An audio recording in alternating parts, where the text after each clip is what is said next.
Quelle est la récompense du respect des lois astrologiques? Non pas seulement pour un individu, mais pour une société tout entière.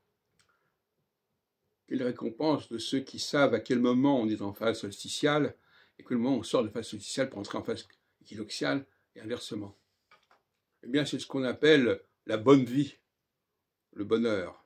Bonheur, dans le mot bonheur, il y a l'idée d'être à la bonne heure, être au bon moment, être en phase avec le cycle cosmique tel qu'il fut déterminé par notre Créateur.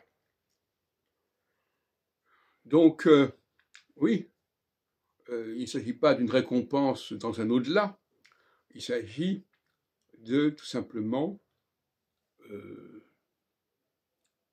suivre le cours des choses, suivre les phases successives sans les brûler.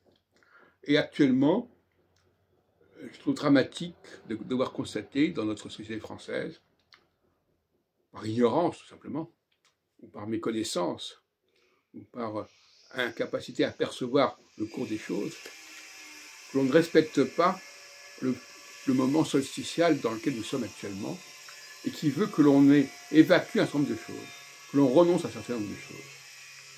Et d'ailleurs, toute négociation, il faut, comme on dit en hébreu, d'ailleurs, massa ou matan, il faut donner et garder. Alors, il faut décider ce qu'on garde, ce qu'on donne. C'est un peu la bonne histoire de séparer le bon grain de l'ivraie. Le bon grain, il faut le garder, et l'ivraie, il faut s'en séparer.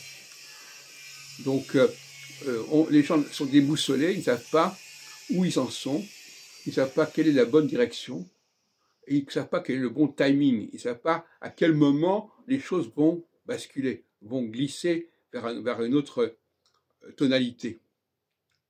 Donc on est une société complètement égarée.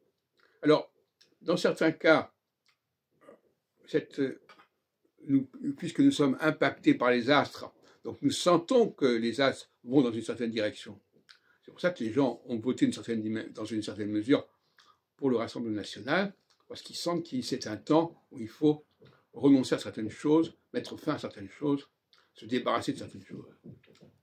Mais il y a un autre discours qui vient interférer avec cette perception, et que le discours notamment des partis politiques, qui n'arrivent pas à comprendre à quel moment ils en sont, qui sont bloqués à une certaine posture, comme une horloge qui ne marquerait le temps que 2 fois par jour.